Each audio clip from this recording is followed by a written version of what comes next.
إن الله وملائكته يصلون على النبي يا أيها الذين آمنوا صلوا عليه وسلموا تسليما.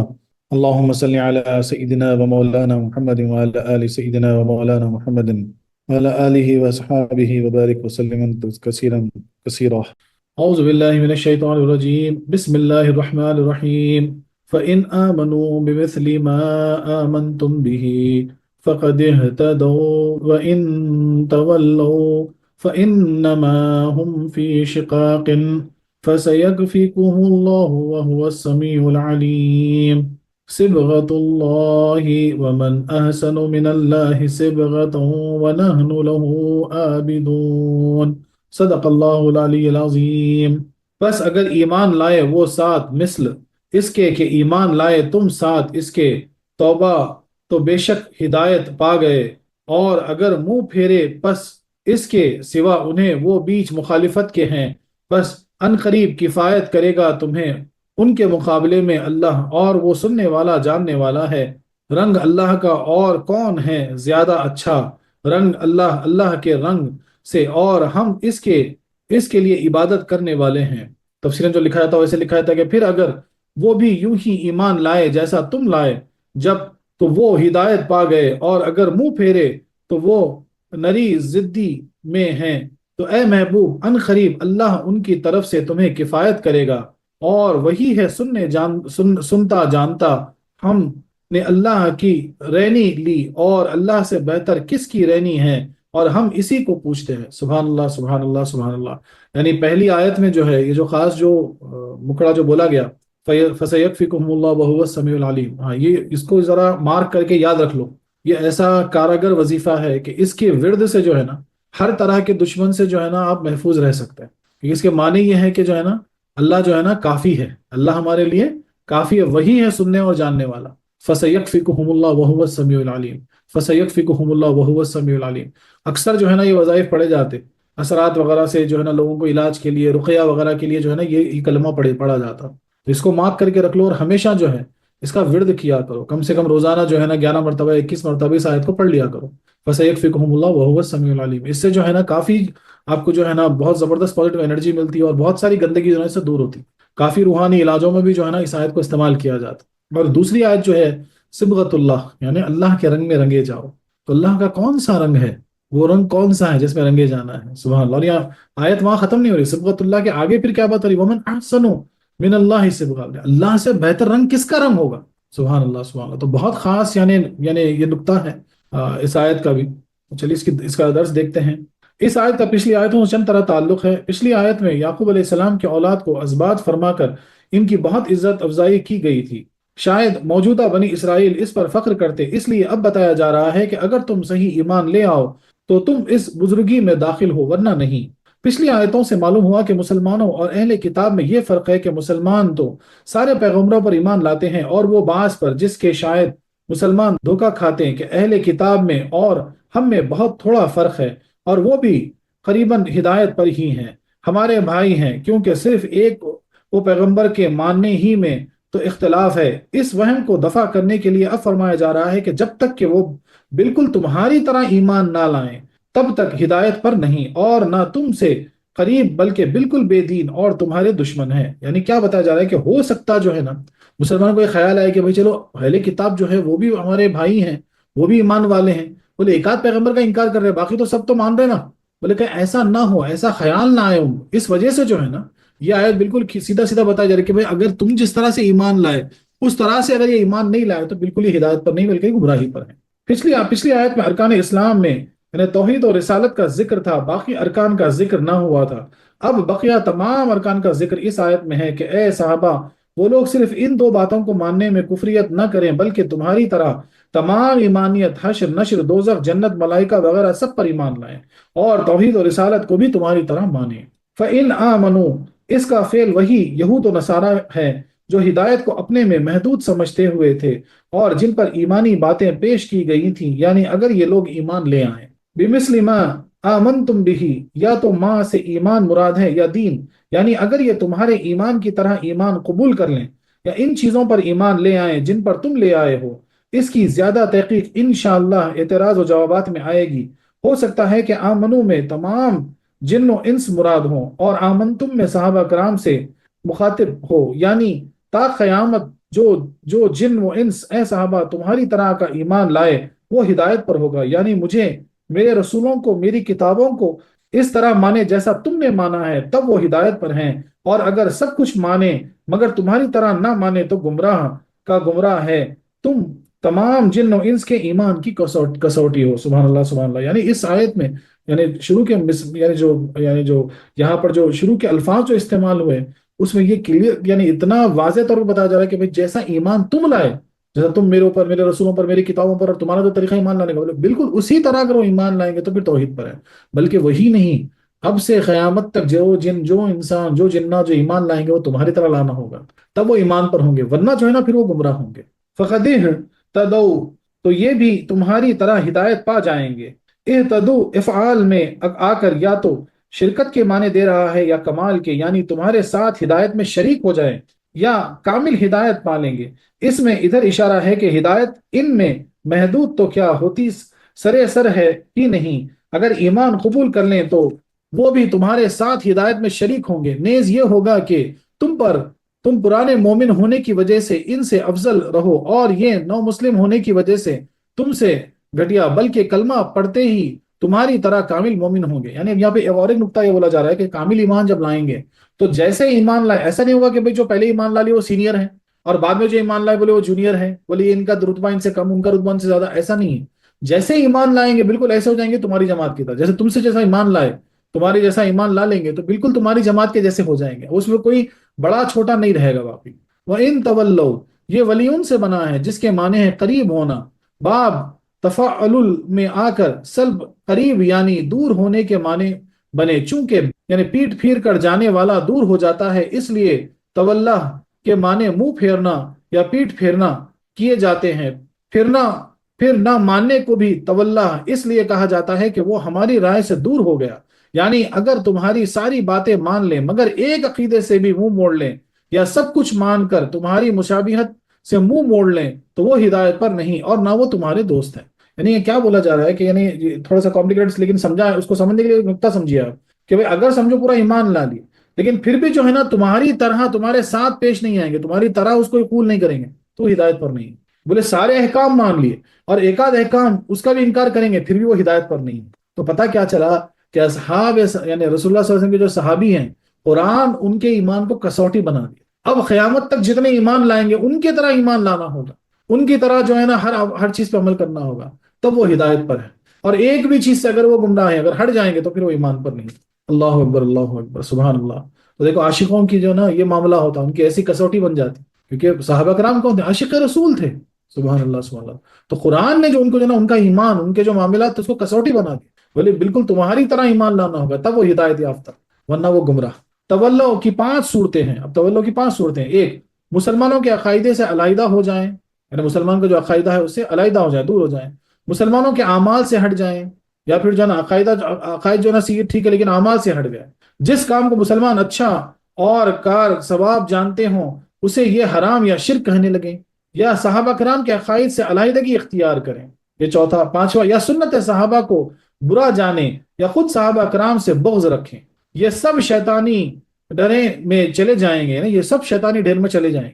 سنن صحابہ سنن رسول بلکہ سنن الہیہ کے ساتھ ایسے ملی ہوئی ہے جیسے چوکی کی تختیوں کے ساتھ کیلے، یعنی بولتے نا تختیوں کو جو کیلے مار ٹھوک دیتے ویسا، اس طریقے سے سنن صحابہ سنت رسول ہے اور سنت رسول سنت الہیہ ہے۔ دیکھو نماز جمعہ فرض، اذان ثانی سنت رسول اللہ، اور اذان اول سنت عثمانیہ، یوں نہیں روزہ رمضان فرض، تراویح سنت اللہ، تراویح کی ہمیشہ جماعت، اور ختم قرآن سنت فاروقی، بلکہ قرآن کلام اللہ، اس کا یعنی ورد سنت رسول اللہ، اس کا جمع سنت صدیقی، مسجد نبوی کی زمین صدیقی، عمارت نبوی، یعنی مثال دی گئی کہ کیسا جڑا ہوا ہے ہر چیز۔ بولے تراویح کی جماعت عمر فاروق کی سنت ہے، اور یہ کوئی کیسا مل گئی ہے، اب یہ جو ہے نا دین کا ارکان بن گئے مثال کے طور پر۔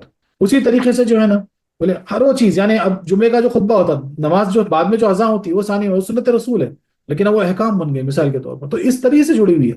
تو صحابہ کرام کی جو سنت ہے وہ نبی کریم صلی اللہ علیہ وسلم کی سنت ہے، نبی کریم صلی اللہ علیہ وسلم اللہ کی الہیہ کی سنت۔ فَإِنَّمَا هُمْ فِي شِقَاقٍ، وہ تمہاری کھلی ہوئی مخالفت میں ہیں۔ شقاق شخص سے بنا ہے جس کے لفظی معنی ہے شگاف اور علیحدگی، شققنا الارض شقا، ٹکڑے کو بھی شقہ اس لیے کہتے ہیں کہ وہ کٹ کر علیحدہ ہو جاتا ہے۔ مخالفت کو بھی شقاق اس لیے کہا جاتا ہے کہ اس نے ضد کر کے شق مخالفت اختیار کر لی، اور شوق کے معنی مشقت کے بھی آتے ہیں۔ اللہ بشق انفسی، دشمن کو اس لیے شقاق کہتے ہیں کہ ہر دشمن دوسرے کو مشقت میں ڈالنے کی فکر کرتا ہے، تفسیر کبیر میں لکھا ہوا ہے، یعنی وہ ضد میں تمہاری جانب مخالفت میں ہیں اور تم کو مشقت میں ڈالنے کی فکر میں ہیں۔ یہاں یہ نہ کہا گیا کہ ان میں ضد ہے، بلکہ وہ ضد میں ہیں کہ ضد اور دشمنی پر ان پر چھا گئی اور غالب آ گئی۔ لا محالہ تمہاری ان کی جنگ ہوگی، مگر تم یقین رکھو، یعنی یہاں کیا بتایا جا رہا ہے کہ ہم فی شقاق میں کیا بتایا جا رہا ہے کہ وہ ضد میں آ کر جو ہے نا اب ان کو نقصان پہنچانے کے چکر میں ہے، اور صرف ضد میں ہے کر کے نہیں بتا گا، یہ بتا کہ ضد میں پڑھ کر پھر تم کو نقصان بھی پہنچائیں گے، تمہاری جنگ بھی ہوگی۔ لیکن فَسَيَكْفِكُهُمُ اللَّهُ، اے نبی علیہ الصلوۃ والسلام، اللہ تمہیں ان کی شرارت سے کافی ہوگا، اس پر بھروسہ کرو۔ یعنی اب یہ اس لیے جو ہے نا فَسَيَكْفِكُهُمُ اللَّهُ کے معنی یہاں پہ کیا ہوتے ہیں کہ اللہ یعنی تمہارے لیے کافی ہوگا ہر وہ شرارت سے تم کو بچانے کے لیے۔ سبحان اللہ سبحان اللہ۔ اس لیے جو ہے نا اس آیت کو خصوصاً استعمال کیا جاتا جنات کے، شیاطین کے، ہر وہ چیز کے مخالف کہ اللہ کافی ہے، اللہ کافی ہے۔ خیال رہے کہ اس سے پہلے عبارت میں خطاب مسلمانوں سے تھا اور اب صرف حضور علیہ السلام سے ہوا، تاکہ معلوم ہو جائے کہ رب کی فتح اور نصرت اپنے حبیب کے لیے ہوگی۔ جو ان کے دامن میں آ جائے گا وہ بھی اس سے نفع پالے گا، اور یہ کیوں کر ممکن ہے کہ رب تمہاری آمدانہ کریں۔ وہ السمیع العلیم، وہ تمہاری اور ان کی باتوں کو سننے والا اور نیتوں کو جاننے والا ہے۔ تمہاری باتوں میں حقانیت اور نیتوں میں اخلاص ہے، ان کے کلام میں شرارت ہے اور دل میں فساد۔ یعنی اب اللہ تعالیٰ کیوں اللہ تعالیٰ تمہارے لیے کیوں کافی ہے، اللہ تعالیٰ تمہیں کیوں مدد کرے گا، کیوں نصرت دے گا، مثال کے طور پر۔ اور دیکھیے بار بار جو ہے نا لفظ نصرت استعمال ہوتا ہے۔ نصرت کے معنی کیا ہے؟ بولے مدد کے معنی کیا ہوتے ہیں کہ مدد کرنا۔ اب وہ مدد کیسی مدد ہوتی ہے، چاہے اس میں آپ کامیابی ملے یا نہ ملے، اس کو مدد کہیں گے۔ لیکن جیسے ہم لفظ نصرت استعمال کریں گے، نصرت کے معنی کیا ہے کہ ایسی مدد جو کامیابی دلائے گا، یہ گارنٹی ہے۔ جو فرق مدد اور نصرت میں یہ ہے، تو نصرت کے معنی کیا ہو گیا؟ ایسی مدد جس سے ہم کو کامیابی ملے گی۔ تو یہاں پہ کھلے الفاظ میں کیا بتایا جا رہا ہے کہ اللہ تبارک و تعالیٰ تم کو نصرت عطا کرے گا۔ اور اللہ بولے گا کیوں نہیں، کیونکہ ہم تمہاری نیتوں کو جاننے والے ہیں، ہم تمہاری باتوں کو سننے والے ہیں۔ سبحان اللہ سبحان اللہ۔ اور مفسد مغلوب اور مخلص غالب ہوگا۔ جو فسادی ہوگا وہ تو جائے گا، وہ تو جائے گا، اور جو مخلص ہوگا وہ غالب آ جائے گا۔ یہاں تک کہ ایمان کے ارکان اور اعتقادی مسائل بیان فرما کر ترقی کرتے ہوئے فرمایا جا رہا ہے کہ اے مسلمانوں، تم ان سے بھی کہہ دو کہ صبغۃ اللہ، یہ صبغن سے بنا ہے جس کے معنی ہے رنگ، بروزن فعلا کہ آ کر نوعیت اور حالت کے معنی دے رہا ہے، کیونکہ جیسا نماز کے لیے شرائط جواز اور ہیں اور جو علماء بتاتے ہیں، اور شرائط قبول کچھ اور جو مشائخ بتاتے ہیں، اسی طرح ایمان کے ارکان شرعی اور ہیں، اور پہلے بیان ہوئے توحید اور رسالت پر ایمان، صحابہ جیسے مومن بظاہر بن جانا، اور ارکان عشق کچھ اور ہیں، یعنی دل میں اللہ کا رنگ چھا جانا۔ سبحان اللہ سبحان اللہ۔ تم پہلے ارکان بتانے کے بعد اب دوسرے ارکان بتا دو کہ صبغۃ اللہ، صبغتن یعنی ہم کو اللہ نے خاص رنگ میں رنگ دیا ہے، جس سے ہمارا ظاہر و باطن ایسا رنگین ہو گیا کہ کسی پانی سے چھوٹ سکتا ہی نہیں۔ سبحان اللہ۔ یعنی اب پہلی چیز کیا ہوتی ہے کہ نماز آپ کو ادا کرنا ہے، ایک مثال سے سمجھاتا ہوں میں۔ اور نماز ادا کرنے کے لیے شرائط کیا ہیں؟ بدن کا صاف ہونا، کپڑوں کا صاف ہونا، ہاں بولے آپ طہارت میں ہونا، پھر اس کے بعد آپ وضو کرنا، یہ ظاہری ارکان شرائط ہے۔ پھر اس کے بعد نماز میں ٹھہریں گے آپ، ایسا ایسا ایسا ایسا کریں گے، یہ ایک پہلو ہو گیا۔ دوسرا پہلو اس کا، اب نماز میں جو ہے نا خشوع اور خضوع جو ہوگا وہ کہاں سے آئے گا؟ اب نماز میں جو ہے نا جو آپ کے اندر کا جو یعنی جو آپ کا قلب جو حاضر ہوگا وہ کہاں سے آئے گا؟ تو وہ کہاں سے آئے گا؟ تو وہ اس سے آئے گا جو اللہ کا رنگ آپ کے دلوں پہ چڑھا، اس سے آئے گا۔ جس کے دل پہ اللہ کا رنگ چڑھ گیا، جس کے دل پہ جو ہے نا اللہ کی رنگت ہو گئی، پھر وہ ایسا رنگ چڑھا کہ کسی سے دھونے سے نہیں دھلے گا۔ تو وہ رنگ جو اللہ کا چڑھے گا قلبوں پر، وہ نماز میں خشوع خضوع لے کر آئے گا، وہ عشق پیدا کرے گا، وہ لذت پیدا کرے گا نماز میں، ذکر میں، اذکار میں، تفسیر میں، قرآن کی تلاوت میں، روزہ زکوٰۃ میں، خیرات میں، ہر چیز میں لذت پیدا ہوگی۔ سبحان اللہ سبحان اللہ۔ تو وہ ایسا رنگ ہے جو اللہ نے ہمارے قلبوں پہ چڑھا دیا۔ تم کہہ دو کہ بولے ہمارے قلبوں پہ اللہ کا رنگ چڑھ گیا، اب کوئی رنگ چڑھنے والا نہیں، نہ نفس کا کالا رنگ اس پہ چڑھے گا، نہ شیطانی رنگ اس پہ چڑھے گا، نہ دنیا کی چمک دھمک کا رنگ چڑھے گا، نہ جو ہے نا غیر محرموں کا رنگ، کسی کا رنگ نہیں چڑھے گا، کیونکہ اس پر اللہ کا رنگ چڑھ گیا۔ سبحان اللہ سبحان اللہ۔ یا تو اس رنگ سے مراد فطرت سلیمہ ہے، یا دین اسلام، یا تقوی اور پرہیزگاری، یا وہ نور کے چھیٹے جو ارواح کی پیدائش کے وقت مومنوں پر پڑے تھے۔ سبحان اللہ سبحان اللہ۔ یعنی کیا بتا جا رہا ہے کہ یہ رنگ جو ہے اس سے کیا مراد ہے؟ ایک ہو سکتا ہے کہ تمہاری فطرت جو سلیمانہ فطرت یعنی اچھی فطرت، ہمیشہ جو ہے نا لوگوں کے کام آنا، مدد کرنا، ہمیشہ وہ چہرے پہ تبسم، ہمیشہ نرمی، ہمیشہ جو ہے نا یعنی خوش دلی، ہمیشہ جو ہے نا لوگوں کی مدد میں، لوگوں کی یعنی ہدایت میں لگے رہنا، تو یعنی یہ ہو سکتا ہے، یہ ایک رنگ ہے، یہ اللہ کا رنگ ہے۔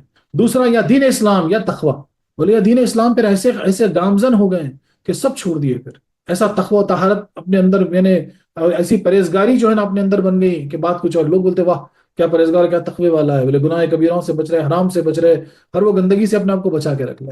یا پھر وہ نور کے چھینٹے ہیں جو ازل میں جو ہے نا تمہاری روح پر پڑے تھے، اور اس کا رنگ آج بھی چھایا ہوا ہے، تم نے اس رنگ کو جو ہے نا خراب نہیں کیا کسی نفسانی رنگ سے یا شیاطینی رنگ سے یا دنیاوی رنگ سے۔ سبحان اللہ سبحان اللہ، مومنوں پر پڑے تھے۔ یا صوفیہ اکرام کے کشف کے رنگ، کچھ بھی مراد ہو مطلب یہی ہے۔ پھر اور ایک بات کیا کہتے ہیں، صوفیہ اکرام کے کشف کے رنگ، بولے جب صوفی جو ہے نا جب مراقبہ کرتے بیٹھتے، اپنے نفس کا تزکیہ کرتے بیٹھتے، تو ان پر جو ہے نا پھر اللہ تبارک و تعالیٰ کے راز جو انکشاف ہوتے ہیں، جو ان پہ جو کشف ظاہر ہوتے اللہ کے، بولے وہ رنگ ہے۔ سبحان اللہ سبحان اللہ، اس لیے بڑے خوش قسمت ہیں جو بیت ہوئے اور جو ہے نا اپنے پیر سے جو ہے نا ذکر و مراقبہ لیے۔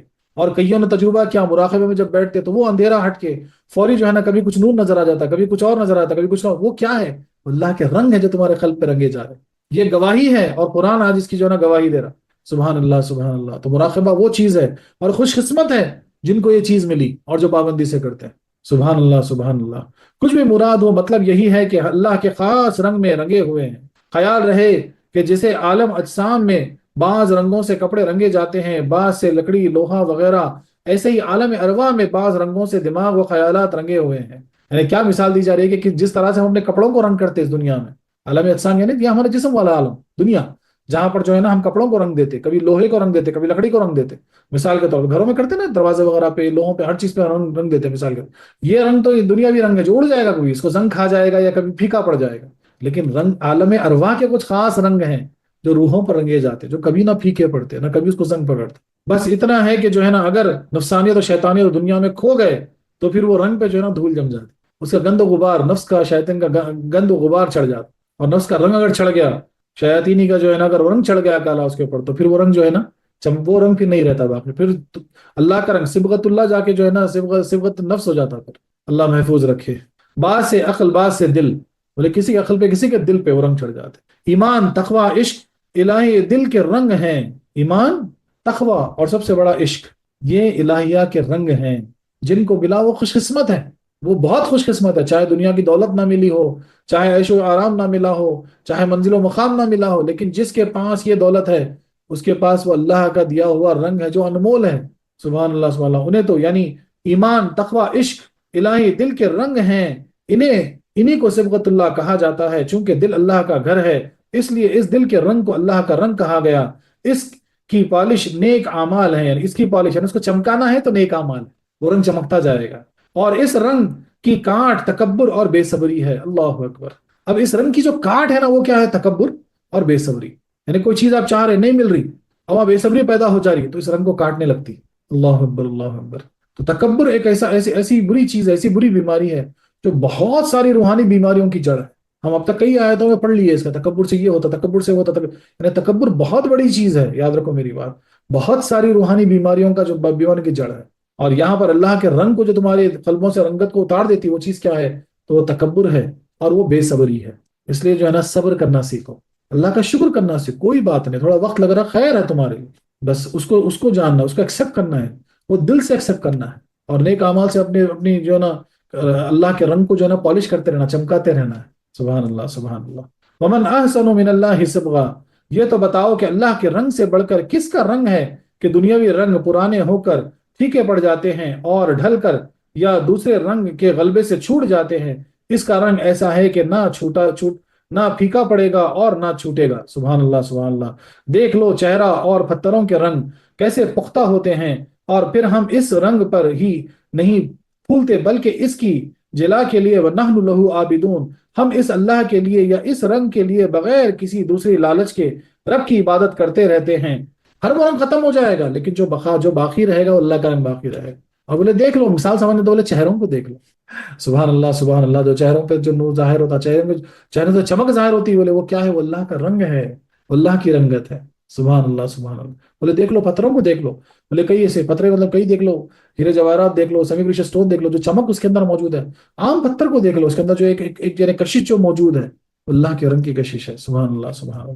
خلاصہ تفسیر یہ کہ اے مسلمانوں، تم یہ نہ سمجھنا کہ اہل کتاب کچھ ہدایت پر ہیں اور تم سے قریب، کیونکہ بجز بعض پیغمبروں اور بعض کتابوں کی ساری باتیں مانتے ہیں، نہیں بلکہ اگر وہ بالکل تمہاری طرح اسلام کو پورے طور پر بھی قبول کر لیں تو تمہارے ساتھ ہدایت میں شریک ہیں اور تمہارے بھائی، اور اگر ایک عقیدے سے بھی الگ رہیں تو یقین کر لو کہ وہ ضدی تمہارے برے دشمن ہیں، اور تم سے ان کے مقابلے، مجادلے اور مقاتلے ضرور ہوں گے، یعنی مقابلے ہوں گے، مجادلے یعنی کون سے کنٹروورسیز ہوں گی، اور مقاتلے یعنی جنگیں ہوں گی، مگر اب اے نبی صلی اللہ علیہ وسلم آپ مسلمانوں کی کمی اور غریبی پر نظر نہ فرمائیں، بولے آپ مسلمانوں کی کمی پر غریبی پر نظر نہ فرمائیں، اللہ تعالیٰ آپ کے لیے ان کے مقابلے میں کافی اور وافی ہے، اللہ تعالیٰ آپ کے لیے ان کے مقابلے میں کافی اور وافی ہے، آپ اور آپ کی آپ اور آپ کی چھوٹی سی مخلص جماعت ان سب پر غالب آئے گی، اور یہ اللہ کی رسی سے بندھی ہوئی مٹھی پر جماعت کفر کے سارے بکھرے ہوئے کوڑے کو جھاڑ کر پھینک دے گی۔ رب نے یہ وعدہ پورا فرمایا کہ چند سال کے اندر یہود میں سے بنی قریظ مسلمانوں کے ہاتھوں قتل ہوئے، اور بنی نذیر جلا وطن اور اہل خیبر مسلمانوں کی رعایا بنے، چونکہ عیسائیوں نے اس وقت کوئی خاص شرارت نہ کی، بلکہ ان میں سے بادشاہ نجاشی نے اسلام قبول کیا، نجران کے عیسائیوں نے صلح کر لیا، ہر قال قیصر روم نے تکبر و عناد نہ کیا بلکہ عقیدت مندی ظاہر کی، اس لیے عیسائی اس قہر میں گرفتار نہ ہوئے۔ یعنی کھلا کھلا کیا ہوتا ہے کہ اللہ تعالیٰ نے جو وعدہ کیا تھا پورا کیا، بس مٹھی بھر مسلمان جو مدینہ شریف سے نکلے، بولے کہاں کہاں فتح یاب ہو گئے، اسلام کو ساری دنیا میں انہوں نے پھیلا دیا، سبحان اللہ سبحان اللہ۔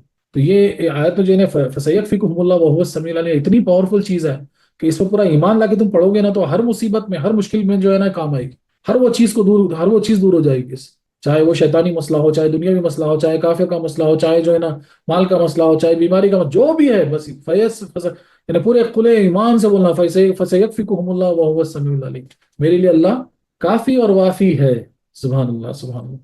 یہ اے محبوب کہ صحابہ قیامت تک کے جن و انس اگر تم جیسا ایمان اختیار کریں تب تو وہ ہدایت یافتہ ہوں گے، اور اگر تمہاری رہنمائی سے منہ پھیریں تو اگرچہ تمام ایمانیت کے ماننے کا دعویٰ کریں مگر وہ دنیا میں مرتے وقت اور قیامت میں مومنوں میں نہ ہوں گے بلکہ مومنوں کے مقابل جانب کفار کے صفوں میں ہوں گے، کیونکہ تم صحبت یافتہ جناب مصطفیٰ صلی اللہ علیہ وسلم ہو، تمام دنیا کے ایمان کی کسوٹی ہو، سبحان اللہ سبحان اللہ۔ تو یہاں کسوٹی کیا بتا دی گئی؟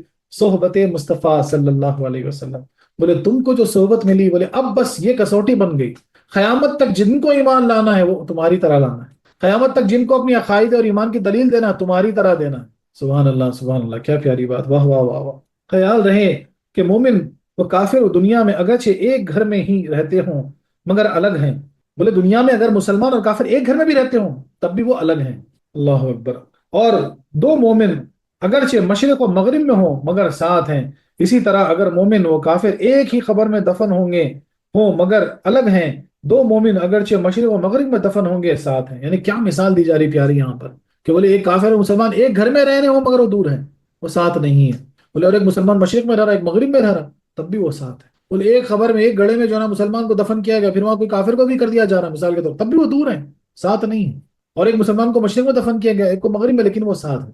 قیامت کے دن پہلے سارے مومن و کافر ایک جگہ ہوں گے، وَامْتَازُوا الْيَوْمَ أَيُّهَا الْمُجْرِمُونَ، فرمایا کہ چھانٹ کر دی جائے گی مومن عرش کے داہنی طرف اور کافر بائیں طرف، فَإِنَّمَا هُمْ فِي شِقَاقٍ، کہ جلوہ گری ہر جگہ ہوگی۔ حاکم نے مستدرک میں روایت کی کہ عبداللہ ابن عباس فرماتے ہیں کہ ایک روز عثمان غنی حضور علیہ السلام کی خدمت میں حاضر ہوئے، آپ نے فرمایا کہ اے عثمان تم سورہ بقرہ پڑھتے ہوئے شہید ہوں گے اور تمہارا خون اسی آیت پر پڑے گا، فَسَيَكْفِيكُهُمُ اللَّهُ کی آیت پر پڑے گا۔ یعنی نبی کریم صلی اللہ علیہ وسلم ایک مرتبہ جو نا حضرت عبداللہ ابن عباس روایت کرتے ہیں کہ حضرت عثمان غنی اللہ تعالیٰ عنہ سے سرکار فرماتے ہیں کہ اے عثمان تم جو ہے نا سورہ بقرہ کی تلاوت کرتے ہوئے شہید ہوگے اور تمہارا خون جو ہے نا جو قرآن پہ چھٹا پڑے گا کس پہ پڑے گا؟ اسی آیت پر پڑے گا، فَسَيَكْفِيكُهُمُ اللَّهُ پر پڑے گا۔ محدثین و مورخین فرماتے ہیں کہ جب مصری لوگ قتل کے ارادے سے حضرت عثمان کے گھر میں گھسے تو وہ قرآن شریف کھولے ہوئے یہی رکوع پڑھ رہے تھے، ایک شقی نے آپ کے ہاتھ پر تلوار ماری جس سے خون نکل کر اسی لفظ پر پڑا، آپ قرآن پاک کو صاف کرتے تھے اور فرماتے تھے کہ خدا کی قسم سب سے پہلے اسی ہاتھ نے قرآن لکھا ہے بہت عرصے کے بعد لوگوں نے اس قرآن پاک کی زیارت کی اور اس پر خون کا اثر دیکھا، جس کا نتیجہ یہ ہوا کہ ان مصریوں میں سے سب برے حال مرے۔ تفسیر عزیزی میں لکھا ہوا، یعنی ویسا ہی ہوا، سرکار نے جیسا فرمایا تھا بالکل۔ آپ قرآن پاک کی تلاوت کر رہے تھے، سورہ بقرہ کی تلاوت کر رہے تھے اور اسی آیت پڑھتے، اور جب آپ پہ جب تلوار چلائی گئی تو آپ کے ہاتھ سے جو زخم ہوا، جو خون نکلا، وہ برابر جو ہے نا فسیکفکم اللہ کے اوپر جا کے چھینٹے گرے۔ بولے اور آپ اس کو صاف کرتے ہوئے فرمائے کہ بولے اسی ہاتھ نے قرآن کو لکھا، یعنی جمع کیا نا قرآن، بولے اسی ہاتھ نے قرآن کو لکھا ہے، اس کو صاف کیا۔ اور بولتے ہیں کہ آج بھی جو ہے نا اس قرآن میں خون کا اثر دکھائی دیتا۔ اللہ اکبر اللہ اکبر۔ بلکہ خون عثمانی ہی کا یہ اثر ہوا کہ مسلمانوں کا شیرازہ بھر گیا اور قیامت تک کے لیے ان میں کشت و خو جاری ہو گیا۔ اللہ اکبر اللہ اکبر۔ بولے اسی کا شاید اثر ہے، بولے جو مسلمانوں میں اتنی گئی نے وہ خون قتل و غارت گری ہے۔ اللہ اکبر۔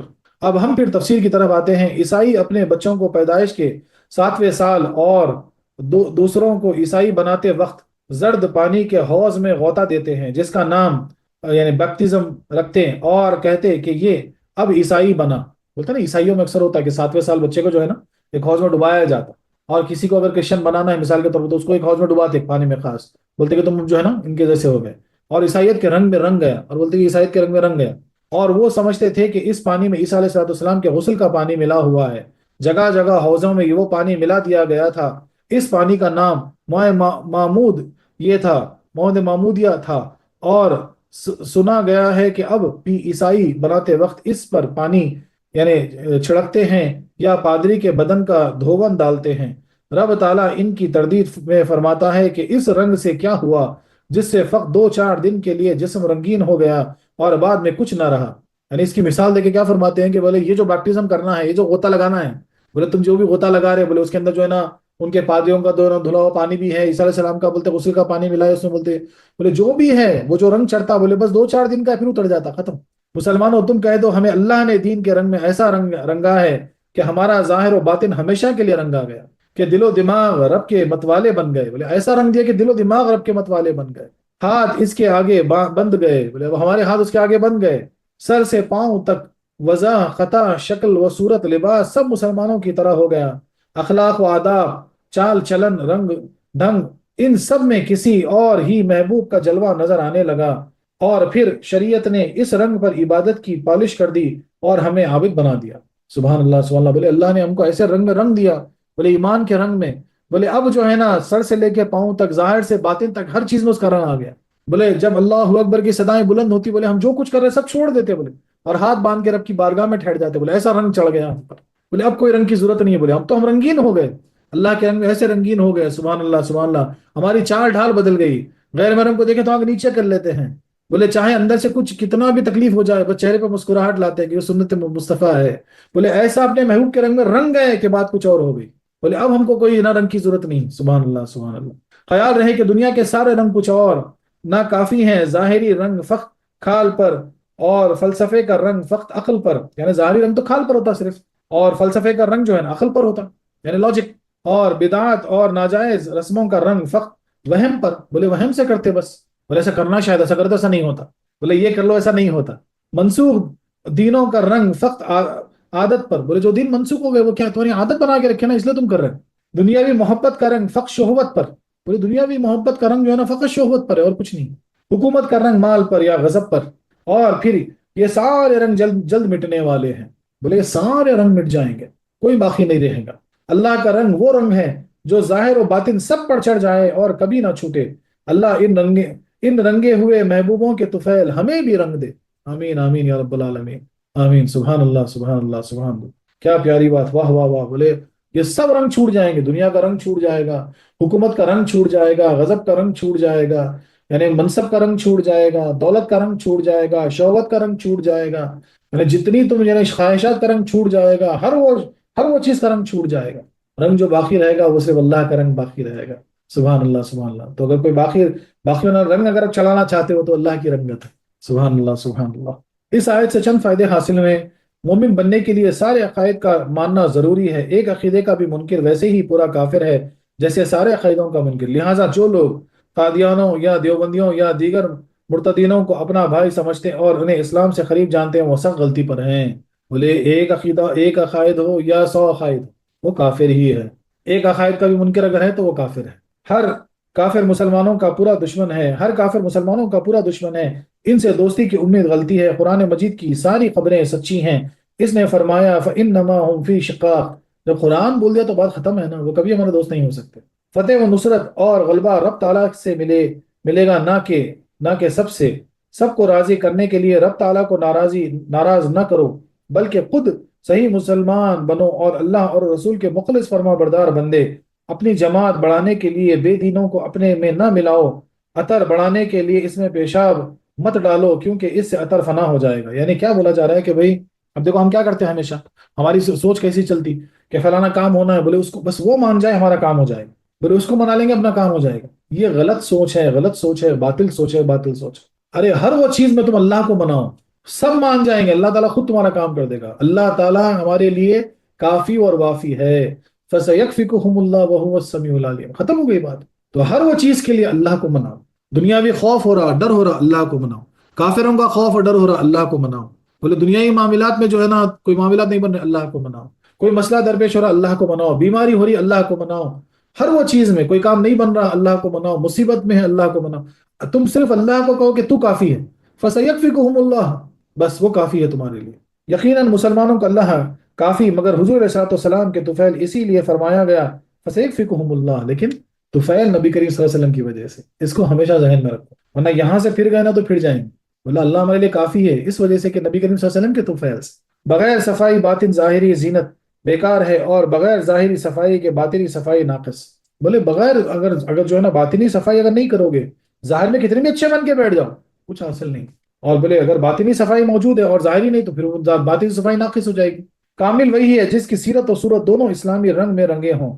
جو کہتے ہیں کہ داڑھی میں کیا رکھا ہے، دل پاک ہونا چاہیے، وہ اس آیت پر غور کرے۔ اکثر بولا جاتا نا، بولے داڑھی میں کیا رکھا ہے، بولے دل پاک ہونا چاہیے، غور کرو اس آیت میں، بولے ظاہر و باطن دونوں پاک جسے جسے اللہ رنگ دے وہ کبھی بس بفضل تعالیٰ بے رنگ نہیں ہو سکتا۔ جو مسلمان مرتد ہو جائے سمجھ لو اللہ کا رنگ رنگا ہوا نہ تھا۔ بولے اللہ تعالیٰ نے جس کو ایک بار رنگ دیے، بولے وہ کبھی مرتد نہیں ہو سکتا۔ اگر کوئی مرتد ہے تو سمجھ جانا کہ اس کو رنگ ملا ہی نہیں ہو۔ دین رنگ ہے اور عبادت اس کی پالش یا دفع رنگ۔ عبادت جو ہے نا اس کی پالش ہے یا پھر رنگ کو دفع کرنے والی چیز۔ فاسق مسلمان کا رنگ گناہوں کے غبار سے پھیکا ہے۔ گناہوں کا غبار جیسے بولا ہے دھول جم جانا، اب بھائی تم زبردست پالش کرے نیا تھوڑی دیر زبردست چمکتا دے، پھر جیسا اس کو دھول جمنا شروع ہوتی تو اس کو پھیکا پڑتا۔ اب جیسا پانی مارے دھو دیا آپ ایک دم چمک اٹھتا۔ تو وہ جو پانی مار رہے وہ کیا ہے، وہ عبادت کی پالش۔ اور جو دھول جم رہی وہ کیا ہے، وہ دنیاوی خواہشات، لذت، نفسانیت۔ آٹھواں فائدہ، صحابہ کرام درستی کے ایمان کی کسوٹی ہیں کہ تا قیامت جس کا ایمان صحابہ سا ہوگا وہ مومن صادق ہے، جس کا ایمان ان کے خلاف ہوگا وہ بے ایمان ہے۔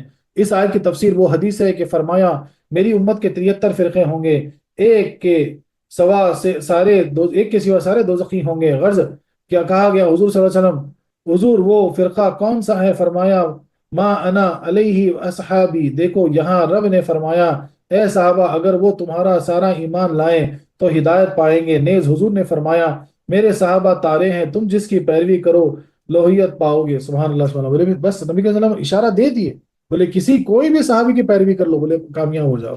اب یہاں پر کچھ سوال جواب ہیں۔ ایک سوال ہے کہ فقط اہتدوا سے معلوم ہوتا ہے کہ اہل کتاب ہدایت پر تو ہیں مگر اسلام لانے سے اس میں ترقی ہو جائے گی، کیونکہ اہتدوا کے معنی ہیں کہ ہدایت میں کامل ہو جائیں گے، حالانکہ وہ بالکل کافر ہیں۔ سوال ہوا لفظ کے اعتبار سے، اس کا جواب سنیے۔ اس کا جواب تفسیر میں گزر گیا کہ یا تو اس سے مراد ہدایت میں مسلمانوں کے ساتھ شریک ہو جانا، یا کہ اسلام لاتے ہی کامل ہدایت پر ہوں گے نہ کہ ناقص پر، اس طرف اس کا اشارہ ہے۔ اور ایک اعتراض، یہاں دین کو رنگ کہا گیا، جواب اس کے لیے جیسے رنگ کپڑے کے تارے میں سرائیت کر جاتا ہے، ایسے ہی ایمان مسلمانوں کے رگ و ریشے میں اثر کرتا ہے کہ دل و دماغ کو برے خیالات اور ظاہری اعضاء کو گناہ سے بچا لیتا ہے۔ واہ واہ واہ، کیا پیاری مثال ہے۔ بولتے کہ رنگ کیوں کہا گیا، تو بولے جیسا رنگ کوئی کپڑے پہ جب چڑھتا تو بولے کپڑے کے ریشے میں یعنی ایک تاگے میں جو ہے نا اس کا رنگ چڑھ جاتا، بولے ویسے ہی ایمان جو ہے نا جب اللہ کا رنگ چڑھتا تو بولے مسلمان کے رگوں اور ریشوں میں چڑھ جاتا کہ اب جو ہے نا وہ گناہوں سے پرہیز کرتا، اب جو ہے نا عبادت کی طرف مائل ہو جاتا۔ سبحان اللہ سبحان اللہ، کیا پیاری بات، واہ واہ واہ واہ۔ یہاں تک کہ اس کے خیالات میں بھی جو ہے نا وہ پاکی پیدا ہو جاتی۔ بمثل ما انتم به سے معلوم ہوتا ہے کہ ہدایت اسلام میں محدود ہے۔ دوسری آیتوں میں سے اس کی تصریح بھی ہے، اور اہل کتاب بھی اپنے دین میں ہدایت اور محدود مانتے تھے، ان کی تردید کی گئی۔ تو اسلام کے اور اہل کتاب کے عقیدے میں فرق کیا ہے؟ دوسرا سوال اور ایک سوال ہوا۔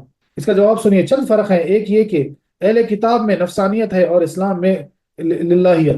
اہل کتاب میں نفسانیت ہے کیونکہ اپنے نفس کے اعتبار سے انہوں نے اس کو توڑ موڑ دیا، اور اسلام میں کیا ہے؟ للہیت ہے بس، اور کچھ نہیں۔ دوسرے یہ کہ اہل کتاب بعض انبیاء کا انکار کرتے ہیں، مسلمان سب کا اقرار، بولے مسلمان سب کا اقرار کرتے ہیں، کسی کا انکار نہیں کرتے۔ تیسرے یہ کہ اہل کتاب کو کتابوں نے قرآن اور نبی آخر الزماں صلی اللہ علیہ وسلم کو کی امت کی خبر دی تھی اور بتایا تھا کہ ان کی آمد پر ہم سب منسوخ ہو جائیں گے۔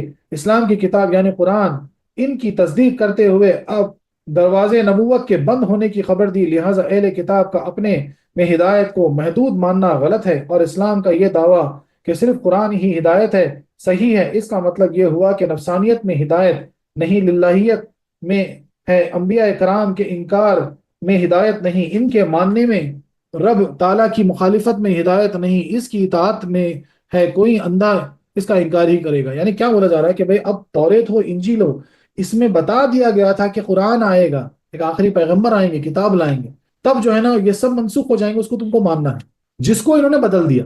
تو اگر قرآن میں بھی ایسا ہوتا کہ بھئی کوئی اور پیغمبر آئیں گے اور شریعت لے کر آئیں گے، تو پھر ہو سکتا قرآن اور اسلام بھی منسوخ ہوتے۔ اس وجہ سے جو ہے نا قرآن نے کیا گواہی دی کہ اب کوئی پیغمبر نہیں آئے گا، اب کوئی شریعت نہیں آئے گی۔ اس وجہ سے کیا بولا گیا کہ سارے دین جو تھے وہ منسوخ ہو گئے، اب قرآن اور نبی آخر الزماں پر ایمان لانا ہوگا۔ کیسا لانا ہوگا؟ جیسے صحابہ کرام لے کر آئے، تب وہ مکمل ہدایت پر ہے۔ صوفیہ کرام فرماتے ہیں زندگی ایک دراز سفر ہے، دنیا خطرناک جانوروں، چور ڈاکوؤں سے بھرا ہوا جنگل، ایسے سفر میں مسافر کو تین چیزیں درکار ہیں۔ یعنی اب کیا صوفیہ کرام کیا فرماتے ہیں؟ مثال دے کے سمجھا رہے کہ بھائی دنیا جو ہے نا، بولے ایک یعنی خطرناک یعنی سفر ہے، بہت بڑا جو ہے نا سفر ہے جس سے گزرنا ہے آپ کو، اور یہاں پہ بہت خطرناک جانور بھی ہیں، دشمن بھی ہیں، ڈاکو بھی ہیں، چور بھی ہیں۔ اب ایسے سفر میں آپ کو تین چیزیں درکار ہے، وہ کیا ہے؟ اچھی سواری، اور کافی توشے زاد راہ، یعنی راستے میں گزر جانے کے لیے کافی توشے موجود ہوں آپ کے پاس، اور اچھے قافلے کی ہمراہی۔ یعنی تین چیزیں چاہیے، اچھی سواری، راستے کے لیے غذا پانی سب موجود، اور اچھی جو ہے نا آپ کو جو ہے نا وہ چاہیے، قافلہ چاہیے، ورنہ مسافر راستے میں ہلاک ہو جائے گا، منزل مقصود تک نہیں پہنچے گا۔ اب یہ تین چیز کیا ہے؟ ایمان اس راستے کی سواری ہے۔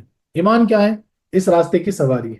نیک اعمال توشہ اور صحابہ کی جماعت اچھا قافلہ ہے۔ نیک اعمال توشہ ہے اور صحابہ جو ہے نا اچھے قافلہ ہے، جس کے ساتھ رہنا ہر مسافر کو لازم ہے۔ خیال رہے کہ جسمانی ہمراہی کے لیے جگہ اور وقت کا ایک ہونا ضروری ہے، مگر ایمانی روحانی ہمراہی کے لیے یہ کچھ بھی ضروری نہیں۔ یعنی ہمارے جسموں میں جب تک ہمیں قید ہیں کہ ایک جگہ ہو دوسری جگہ نہیں ہوں گے، لیکن روحانی اعتبار سے کوئی قید نہیں، ہم ان کے ساتھ ہیں۔ بلکہ رشتہ ایمانی میں باندھا ہوا ہونا کافی ہے، تا قیامت ہر جگہ کے مسلمان بفضل تعالیٰ صحابہ کرام کے ساتھ ہیں۔ بولے انشاءاللہ بفضل تعالیٰ قیامت میں سب ہم مسلمان صحابہ کرام کے ساتھ ہوں گے۔ اس لیے ارشاد ہوا کہ جو صحابی کی طرح ایمان لائے گا وہ منزل مقصود کی ہدایت پائے گا، جو ان سے منہ پھیرے گا وہ دوسرے کنارے یعنی ہلاکت میں پڑے گا۔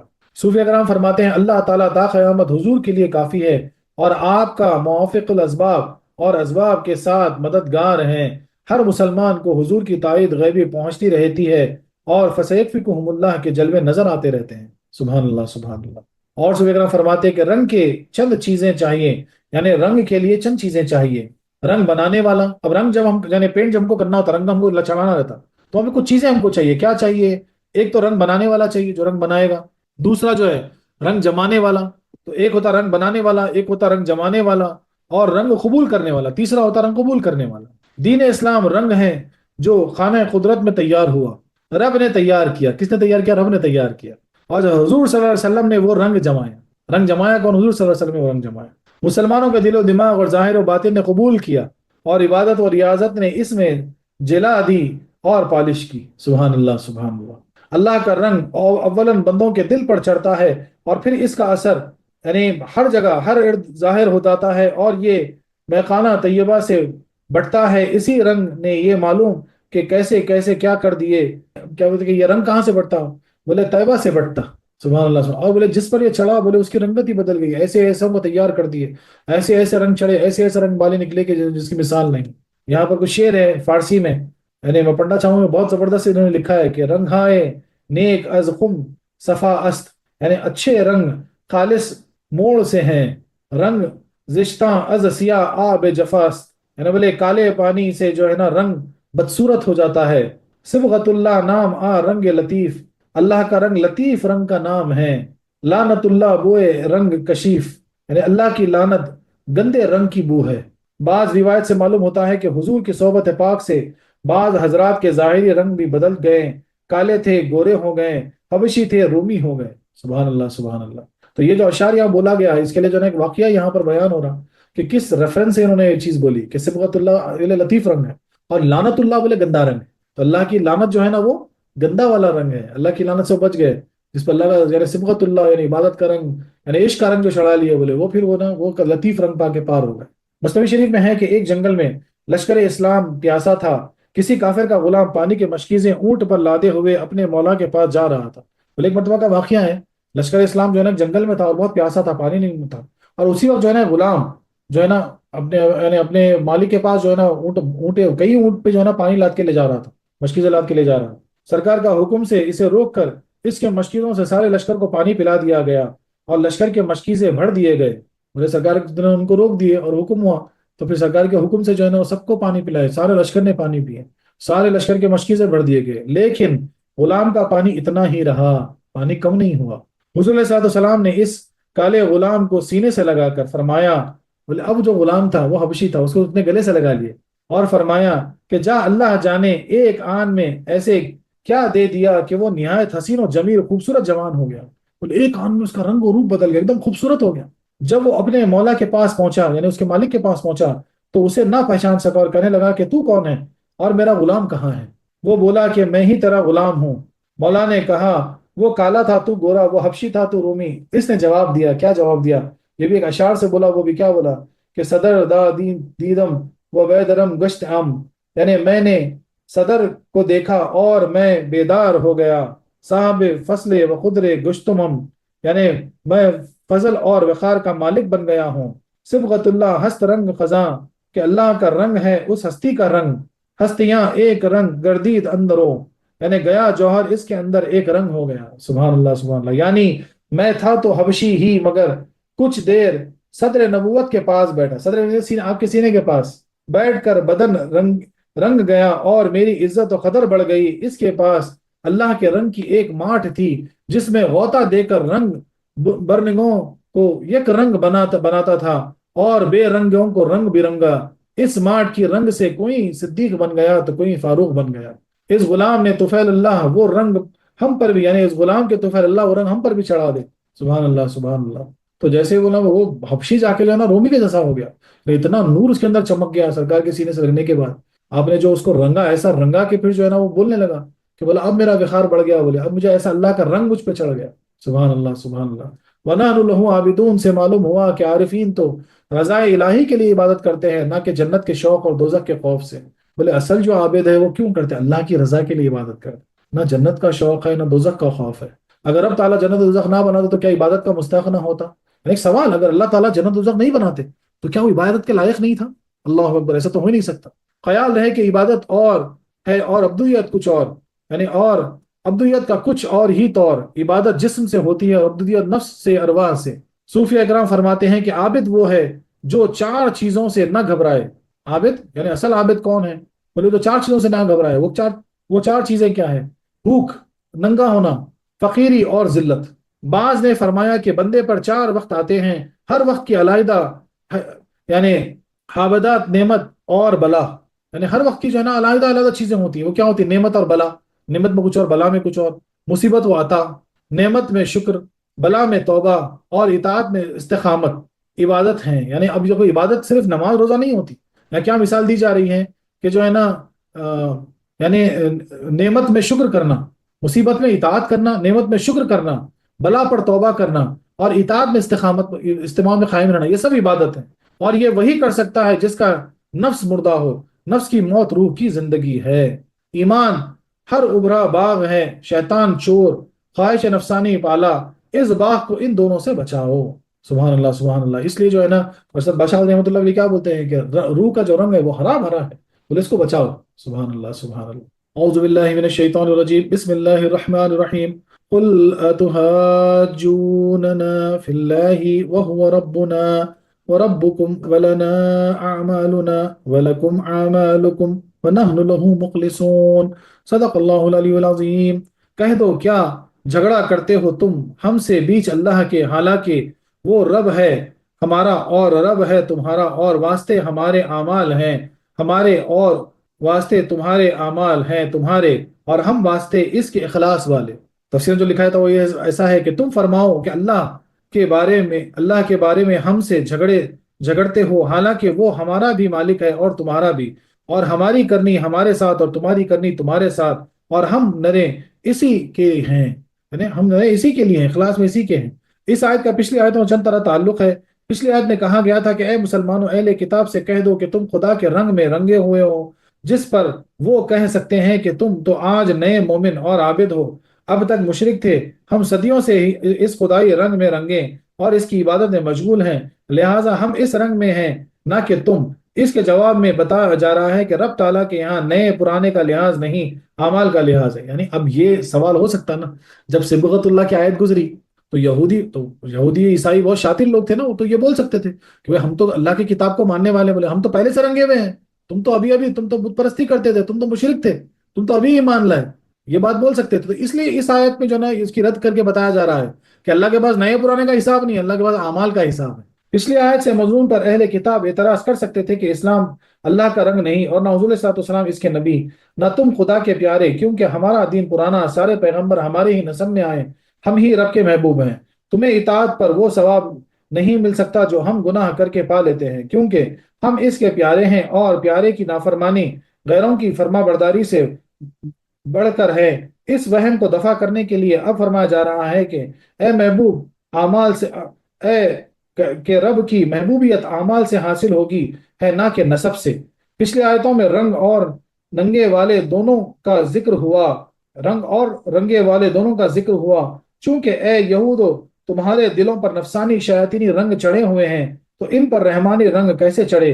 ہم اپنے دل ان رنگوں سے دھو کر خالص مخلص بندے ہو گئے ہیں، ہم ہی رنگی ہیں، جیسا صاف کردہ تحقیق پر لکھا جاتا ہے، نہ کہ پہلے نقش والی پر۔ بولے اب جس کا یعنی کوئی دیوار اگر صاف ستھری ہو تو اس پہ رنگ کوئی بھی رنگ چڑھ سکتا ہے نا، اگر پہلے سے اس پہ کوئی نقش وغیرہ بنا ہوا ہو تو رنگ چڑھنا بہت مشکل ہو جاتا ہے۔ مثال تو اس مثال دے کر سمجھایا جا رہا ہے کہ بھئی تم یعنی پہلے جو تمہارے اندر جو ہے نا تم نفسانی رنگ کو چڑھا لی، شیطانی رنگ کو چڑھا لی، اب تمہارے پر رحمانی رنگ کیسے چڑھ سکتا؟ اب اس آیت کا شان نزول یہ ہے کہ یہود نے مسلمانوں سے کہا کہ ہماری کتاب سے پہلے ہمارا قبلہ پرانا، ہماری کتاب پہلی، ہمارا قبلہ پرانا، ہمارا دین قدیم، سارے انبیاء ہم میں ہی ہیں، لہٰذا ہم ہی سچے، اگر محمد مصطفیٰ صلی اللہ علیہ وسلم نبی ہوتے تو ہم میں سے ہوتے، نہ کہ عرب کے بت پرستوں میں سے۔ ان کی تردید میں آیت کریمہ اتری۔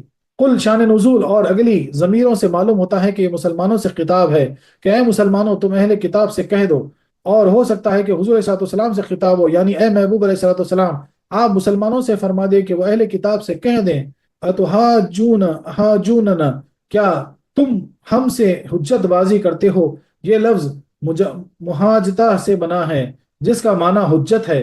اس کے معنی ہے ایک دوسرے کے مقابلے میں اپنے دعوے اور دلیلیں قائم کرنا، یعنی آپس میں جھگڑنا۔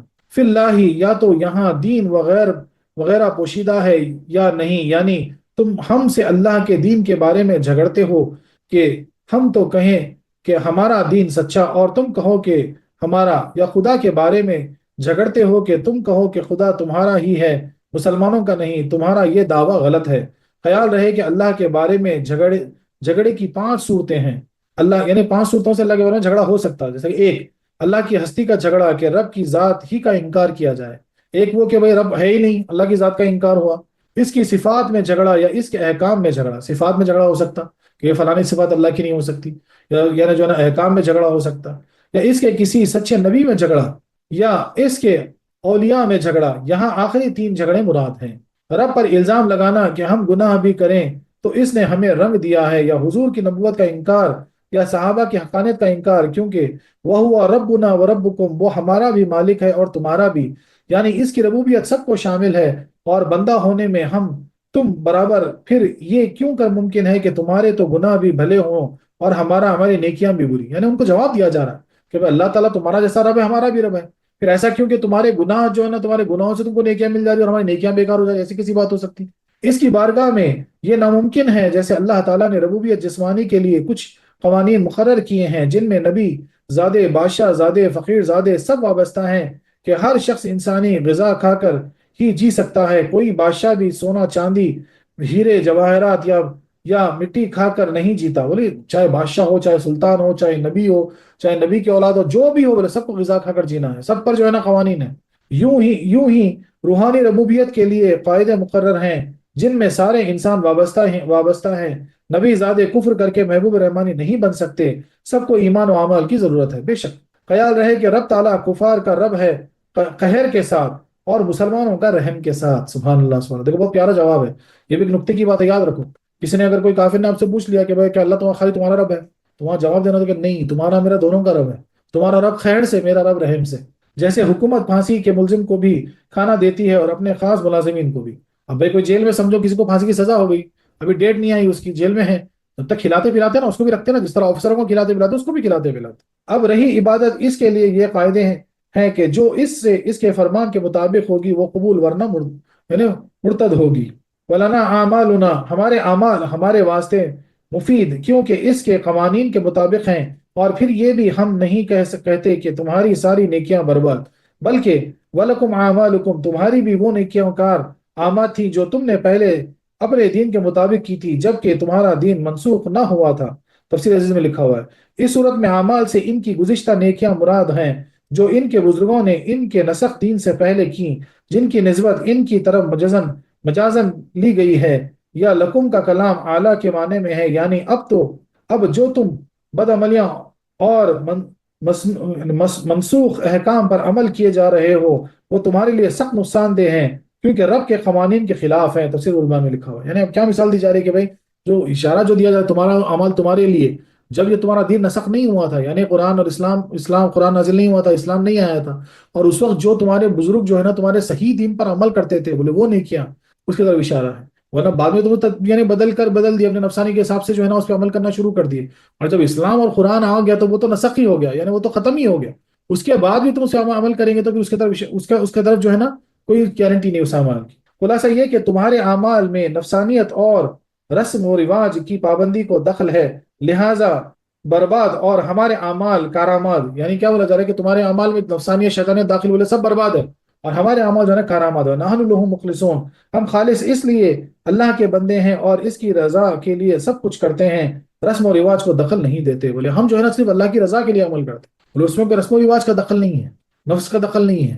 تو خلاصہ یہ ہوا کہ اے یہودیو، تم اللہ کے بارے میں ہم سے کچھ کچ بحثی نہ کرو اور اپنے کو رب کا پیارا بلا وجہ نہ جانو۔ یہ کبھی نہیں ہو سکتا کہ تم بدعملیاں کر کے بھی پیارے ہی رہو اور ہم نیکیاں کر کے بھی اس سے دور رہیں، جب ہم بھی اس کے بندے اور تم بھی اس کے بندے اور ہمارا بھی رب ہے اور تمہارا بھی، تو ناحق طرفداری کیوں کرے گا؟ اس کی بارگاہ میں ذریعہ قبولیت اعمال ہیں۔ آؤ ہم تم اپنے اپنے اعمال کو اخلاص کی کسوٹی پر کیسے، ہمارے اعمال تو رب کے لیے ہیں اور اس کے قانون کے مطابق، اور تمہارے اعمال اپنی قوم کے لیے ہیں اور بربادی کے قانون کے مطابق، لہٰذا یہ مقبول اور وہ مردود۔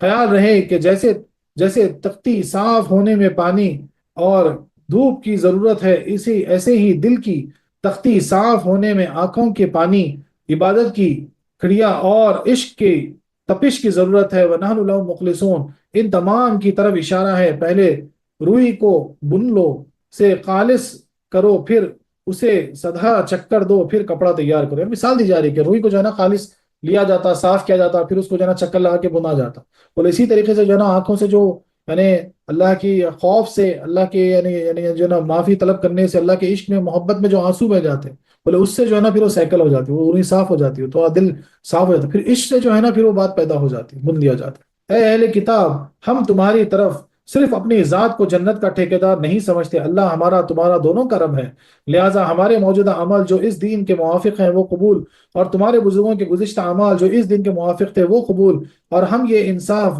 کیوں نہ کریں؟ ہم تو رب کے خالص بندے ہیں، اس کے فرمان پر سر جھکانا، نفسانیت سے دور رہنا ہمارا پہلا فرض ہے۔ یعنی ایک اور ایک مثال دی جا رہی کہ ہم مسلمان یہ نہیں بولتے کہ بھائی جنت کے ہم ٹھیکیدار ہیں، رب العالمین خالی ہمارا رب ہے، ہمارے عمل ہم نہیں کہتے، ہم تو یہ کہتے ہیں کہ ہم جو آج اعمال کر رہے ہیں یہ اللہ کے حکم سے کر رہے ہیں، اس کے فرمان سے کر رہے ہیں، اور تمہارے دن میں بھی تمہارے جو بزرگ جو اعمال کیے اس کے حکم سے فرمان سے بولے وہ بھی قبول، وہ سب قبول۔ لیکن بعد میں جب تم نے اس کو توڑ مڑوڑ کے اپنے نفس کے اعتبار سے، نفسانیت کے اعتبار سے عمل کرنا شروع کر دیا، بولے وہ سب مرتد ہیں۔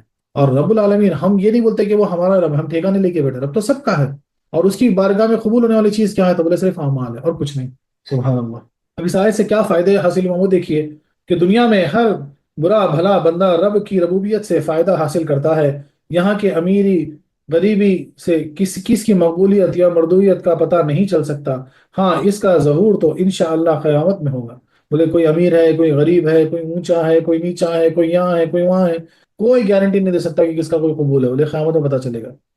آسمانی دین اپنے اپنے وقتوں میں بندوں کے لیے ذریعہ نجات تھے، لہٰذا ہم کو گزشتہ یہودی اور عیسائیوں کو کافر فاسق نہیں کہنا چاہیے. بولے پہلے جو یعنی جب توریت آئی موسیٰ علیہ السلام کے دور میں جو یہودی تھے، عیسیٰ علیہ السلام کے دور میں جو عیسائی تھے، بولے ہم ان کو گنہگار نہیں بول سکتے، فاسق نہیں بول سکتے کہ وہ قائم تھے. اس زمانے میں بڑے بڑے اولیاء اللہ گزر گئے ہیں. بولے بڑے بڑے اولیاء گزرے، ان میں بھی مریم جیسے اولیاء گزرے، زکریا علیہ السلام جیسے نبی پیغمبر گزرے ان کے دور، اور بہت سارے اصحاب کہف جیسے پیغمبر گزرے، یعنی اولیاء اللہ گزرے. تو بولے ہم ان کو برا نہیں بول سکتے.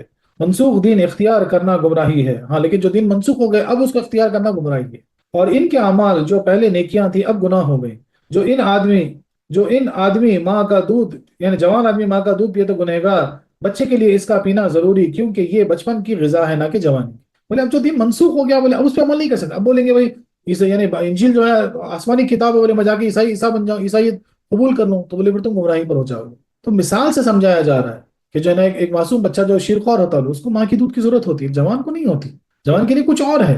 نفسانیت سے کسی کی برائی نہ کرو، للہیت سے بروں کو برا کہنا ثواب کہ لہو مخلصون سے معلوم ہوا. سب کو برا کہنا بھی برا اور سب کو اچھا کہنا بھی برا، یعنی سب کو برا کہنا بھی برا، سب کو اچھا کہنا بھی برا.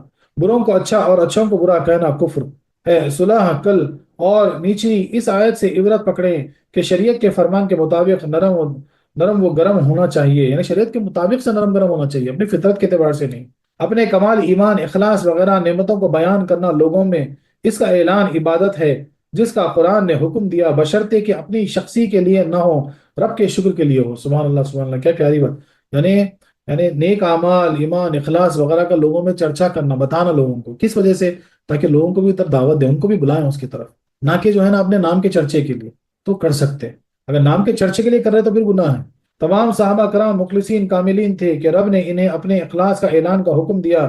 جو ان کے اخلاص کا انکار کرے وہ اس آیت پاک کا منکر ہے. افسوس ہے کہ جن بزرگوں کے ایمان و اخلاص کا رب گواہ ہے، اس کا تو انکار ہے، اور اپنے ایمان کا دعویٰ جس پر یہ نہ قرآن کی گواہی ہے نہ حدیث کی.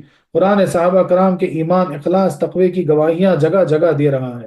یعنی اشارہ وہی ہے کہ بھائی جہاں پر ایک یعنی کوئی اللہ ولی کا یا جو ہے نا ایک صحابی کا بھی جو انکار کر دیتا مثال کے طور پر، تو وہ جو ہے نا پھر وہ ایمان کے باہر ہے، سیدھی سیدھی بات. کیونکہ قرآن وہ خود جو ہے گواہی دے رہے، قرآن کی آیت خود بتا رہی، اس آیت کی جو ہے نا کسوٹی بتا رہی کہ جو ہے نا ان کی طرح ہو.